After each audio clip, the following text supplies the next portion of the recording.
ಅವಧಿಗೂ ಮುನ್ನವೇ ಮುಂಗಾರು ಅಧಿವೇಶನ ಮೊಟಕು ಚದುರಂಗದಾಟ ವೀಕ್ಷಿಸುತ್ತಾ ಸುಮ್ಮನಾದ್ರ ಮಾಜಿ ಸಿಎಂ ಅಂತ ಪ್ರಶ್ನೆಗಳು ಉದ್ಭವವಾಗ್ತಾ ಇದೆ.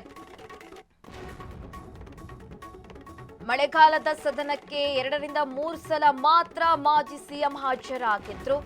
ಸದನದಲ್ಲಿ ತುಟಿ ಬಿಚ್ಚದೆ ಮಹಾ ಮೌನಕ್ಕೆ ಶರಣಾಗಿದ್ರು ಮಾಜಿ ಸಿಎಂ. ಕಾಂಗ್ರೆಸ್ ಶಾಸಕಾಂಗ ಸಭೆಗೂ ಗೈರಾಗಿದ್ರು. ತಮ್ಮ ಅಸ್ತಿತ್ವದ ಮಹತ್ವವನ್ನು ಹೈಕಮಾಂಡ್ಗೆ ರವಾನಿಸಿದ್ರ ಮಾಜಿ ಸಿಎಂ.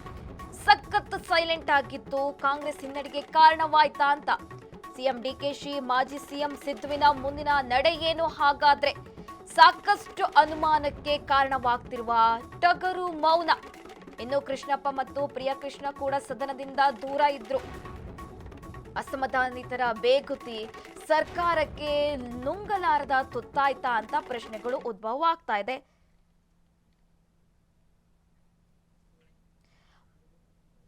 ಎಸ್ ಮಾರುತಿ, ಡೀಟೇಲ್ಸ್ ಕೊಡ್ತಾ ಇದ್ರಿ. ಇನ್ನೊಂದೇನಂದ್ರೆ, ಈ ಚದುರಂಗದಾಟ ವೀಕ್ಷಿಸುತ್ತಾ ಮಾಜಿ ಸಿಎಂ ಸಿದ್ದರಾಮಯ್ಯ ಸುಮ್ಮನಾದ್ರ ಅಂತ ಪ್ರಶ್ನೆಗಳು ಉದ್ಭವವಾಗ್ತಾ ಇರುವಂತದ್ದು. ಯಾಕೆಂದ್ರೆ ಮಹಾ ಮೌನಕ್ಕೆ ಅವರು ಶರಣಾಗಿದ್ರು.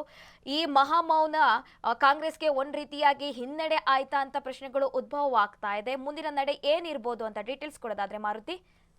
ಹೌದು, ಸಿದ್ದರಾಮಯ್ಯ ಸೈಲೆಂಟ್ ಕಾಂಗ್ರೆಸ್ ಪಕ್ಷದಲ್ಲೂ ಕೂಡ ಒಂದಷ್ಟು ಹಿನ್ನಡೆಗೆ ಕಾರಣ ಆಗ್ತಾ ಇರುತ್ತೆ. ಅಂದ್ರೆ ಹಿಂದೆ ನಾವು ಸದನಗಳನ್ನ ಗಮನಿಸಿದ್ರೆ ಇಡೀ ಬಿಜೆಪಿ ಮತ್ತು ಜೆಡಿಎಸ್ ನಾಯಕರ ಯಾವುದೇ ಪ್ರಶ್ನೆಗಳಾಗಿರ್ಬೋದು, ಯಾವುದೇ ವಿಚಾರಗಳನ್ನ ಎತ್ತಿದ್ರು ಕೂಡ ಸಿದ್ದರಾಮಯ್ಯ ಒಬ್ಬರೇ ಉತ್ತರವನ್ನ ಕೊಡ್ತಿದ್ರು ಮತ್ತು ಅದನ್ನ ಯಶಸ್ವಿಯಾಗಿ ನಿಭಾಯಿಸಿದ್ರು ಕೂಡ ಸಿದ್ದರಾಮಯ್ಯ. ಆದ್ರೆ ಈ ಸದನದಲ್ಲಿ ತಾವು ಸಿಎಂ ಆಗಿಲ್ಲ, ಸಿಎಂ ಸ್ಥಾನದಿಂದ ಕೆಳಗಿಳಿಸಲಾಗುತ್ತೆ, ಅದೇ ರೀತಿಯಾದ ತಮಗೆ ಅನಿಸಿದಂತಹ ನಾಯಕರಿಗಾಗಿರ್ಬೋದು, ಶಾಸಕರಿಗೆ ಸಚಿವ ಸ್ಥಾನ ಹೈಕಮಾಂಡ್ ಕೊಡಲ್ಲ. ಹೀಗಾಗಿ ಕೂಡ ಹೈಕಮಾಂಡ್ ವಿರುದ್ಧ ಮತ್ತು ಒಂದಷ್ಟು ರಾಜ್ಯ ನಾಯಕರ ವಿರುದ್ಧ ಕೂಡ ಸಿದ್ದರಾಮಯ್ಯ ಮುನ್ಸ್ಕೊಂಡಿದ್ರು. ಸದನಕ್ಕೆ ಬರೋದೇ ಇಲ್ಲ ಎಂಬ ಚರ್ಚೆಗೂ ಕೂಡ ಕಾಂಗ್ರೆಸ್ ನಲ್ಲಿ ಇತ್ತು. ಆದ್ರೆ ಎಲ್ಲೋ ಒಂದ್ ಕಡೆ ಕಳೆದ 1-2-3 ದಿನಗಳ ಮಾತ್ರ ಸದನಕ್ಕೆ ಬಂದ್ರು. ಅದು ಕೊನೆ ಸಾಲಿನಲ್ಲಿ ಕೂತ್ರು, ತಮ್ಮ ಆಪ್ತರು ಯಾರಿದ್ರು ಅವ್ರ ಜೊತೆ ಅಲ್ಲೇ ಚರ್ಚೆ ಮಾಡಿದ್ರು, ಮತ್ತೆ ವಾಪಸ್ ಹೋದ್ರು. ಇಷ್ಟು ಬಿಟ್ರೆ ಸದನದಲ್ಲಿ ಒಂದು ಮಾತು ಕೂಡ ಸಿದ್ದರಾಮಯ್ಯ ಇಷ್ಟು ರಾಜಕೀಯ ಜೀವನದಲ್ಲಿ ಮೊದಲ ಬಾರಿಗೆ ಅನ್ಸುತ್ತೆ ಇಲ್ಲಿವರೆಗೂ ಕೂಡ, ಅಂದ್ರೆ ಈ ಸದನ ಸಂಪೂರ್ಣವಾಗಿ ಅವರು ಮೌನವಾಗಿದ್ರೆ ಯಾವುದೇ ರೀತಿ ಚರ್ಚೆ ಮಾಡ್ಲಿಲ್ಲ. ಇದು ಒಂದಷ್ಟು ಚರ್ಚೆಗೂ ಕೂಡ ಕಾಂಗ್ರೆಸ್ ಅಲ್ಲಿ ಗ್ರಾಸವಾಗಿದೆ. ಪ್ರಮುಖವಾಗಿ ಮೊದಲ ಬಾರಿಗೆ ಸೆಷನ್ ಎದುರಿಸ್ತಿರುವಂತಹ ಡಿಕೆಶಿಗೆ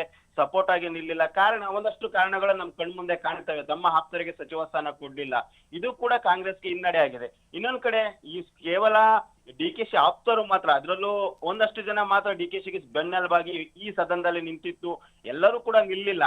ಪ್ರಮುಖವಾಗಿ ಧ್ವನಿ ಕೇಳಿಸ್ಬಂದಿದ್ದು ಕೃಷ್ಣ ಬೈರೇಗೌಡರದು ಮತ್ತೆ ಯತೀಂದ್ರ ಸಿದ್ದರಾಮಯ್ಯದು ಮತ್ತು ಮಾಗಡಿ ಬಾಲಕೃಷ್ಣ, ಈ ರೀತಿಯಾದಂತ ಕೆಲವು ನಾಯಕರು ಮಾತ್ರ ಸಂಪೂರ್ಣವಾಗಿ ಡಿಕೆಶಿ ಅವ್ರಿಗಾಗಿರ್ಬೋದು ಮತ್ತು ಸರ್ಕಾರಕ್ಕೆ ಬೆನ್ನೆಲುಬಾಗಿ ನಿಲ್ತಾರೆ. ಕೆಲವೊಂದು ಸಚಿವರುಗಳು ಮತ್ತು ಶಾಸಕರು ಸಂಪೂರ್ಣವಾಗಿ ಯಾವುದೇ ರೀತಿಯಾದ ಚರ್ಚೆ ಮಾಡದೆ, ವಿಪಕ್ಷಗಳಿಗೆ ಟಕ್ಕರ್ ಕೊಡದೆ ಬಂದ್ವಿ, ನಾವು ಸದನ ವೀಕ್ಷಿಸಿದ್ವಿ, ಹೋದ್ವಿ ಅನ್ನೋ ಮಟ್ಟಕ್ಕೆ ಮಾತ್ರ ನಾಯಕರು ಇರ್ತಾರೆ. ಇದು ಕೂಡ ಈ ಸದನ ಸಂಪೂರ್ಣವಾಗಿ ಕಾಂಗ್ರೆಸ್ ಹಿನ್ನಡೆಯಾಗಿ ಕಾರಣ, ಇದು ಕೂಡ ಕಾರಣ ಆಗಿದೆ. ಇನ್ನೊಂದ್ ಕಡೆ ಒಂದಷ್ಟು ಅಸಮಾಧಾನಿತ ಶಾಸಕರುಗಳು ಸಂಪೂರ್ಣವಾಗಿ ಸದನವನ್ನ ಬಹಿಷ್ಕರಿಸ್ತಾರೆ, ಯಾರು ಕೂಡ ಸದನಕ್ಕೆ ಬರಲ್ಲ. ಯಾಕೆಂದ್ರೆ ಅವರು ಸಚಿವ ಸ್ಥಾನದ ಆಕಾಂಕ್ಷಿಗಳಾಗಿರ್ತಾರೆ, ಅವ್ರಿಗೆ ಸಚಿವ ಸ್ಥಾನ ಸಿಗಲ್ಲ.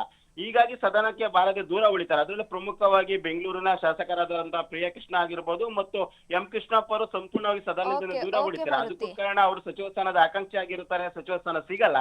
ಹೀಗಾಗಿ ಅವರು ಕೂಡ ದೂರ ಉಳಿತಾರೆ. ಇದೆಲ್ಲವೂ ಗಮನಿಸಿದ್ರೆ ಎಲ್ಲ ಒಂದ್ ಕಡೆ ಸಿದ್ದರಾಮಯ್ಯರವರ ಮೌನ ಒಂದ್ ರೀತಿಯಾದ ಸರ್ಕಾರಕ್ಕೆ ಹಿನ್ನಡೆ ಆಗ್ತಿದೆ. ಇದನ್ನ ಯಾವ ರೀತಿ ಮುಂದಿನ ದಿನಗಳ ಡಿಕೆಶಿ ಎದುರಿಸ್ತಾರೆ ಎಂಬುದು ಕೂಡ ಕಾದ್ ನೋಡ್ಬೇಕು. ಮತ್ತು ಸಿದ್ದರಾಮಯ್ಯನ ಮನವೊಲಿಸುವ ವಿಚಾರದಲ್ಲಿ ಡಿಕೆಶಿ ಮತ್ತು ಹೈಕಮಾಂಡ್ ಯಾವ ರೀತಿ ನಿರ್ಧಾರಗಳನ್ನ ಕೈಗೊಳ್ಳುತ್ತೆ ಎಂಬುದು ಕೂಡ ಕಾದ್ ನೋಡ್ಬೇಕು.